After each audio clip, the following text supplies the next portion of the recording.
সকাল ১১টা বাজার সাথে সাথে ব্যাংকগুলো তাদের অফিস খুলে দিয়েছে এবং সেই সাথে গ্রাহক যারা আছে তারা সকালের যে প্রথম প্রহরের লেনদেন সেই লেনদেন শুরু করতে কিন্তু ইতোমধ্যে যে ব্যাংকের শাখাগুলোতে ভিড় করতে শুরু করেছে। আমরা যা দেখতে পেরেছি যে ২৪ তারিখ এবং আজকে ২৫ তারিখ সকাল ১১টা থেকে বিকেল ৩টা পর্যন্ত লেনদেন চলবে ব্যাংকগুলোতে। মাত্র ৪ ঘন্টা লেনদেন হওয়ার কারণে অনেক গ্রাহক সকালের প্রথম দিকেই তারা তাদের যে কার্যক্রমগুলো রয়েছে বা জরুরিগুলো রয়েছে সেগুলো তারা প্রথম লেনদেনেই সেরে ফেলছেন।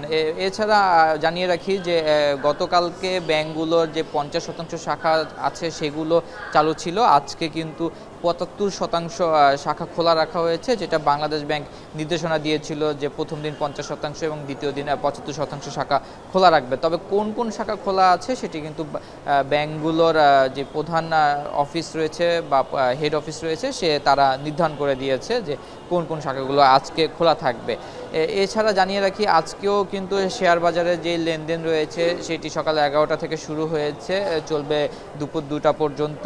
কারণ ব্যাংক লেনদেন ৩টা শেষ হয়ে যাওয়ার কারণে ১ ঘন্টা আগে শেয়ার বাজারের লেনদেন শেষ করতে হয়।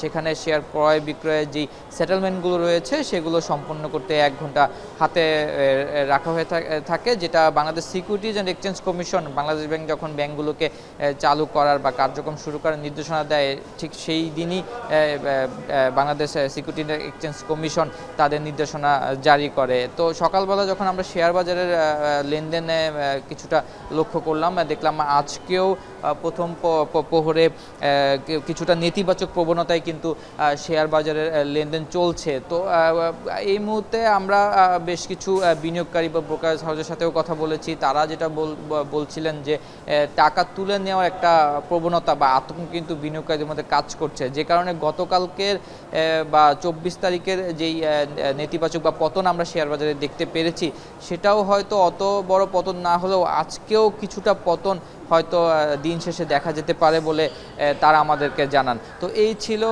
সকালের শুরুর দিকের ব্যাংক ও শেয়ার বাজারের সবশেষ তথ্য।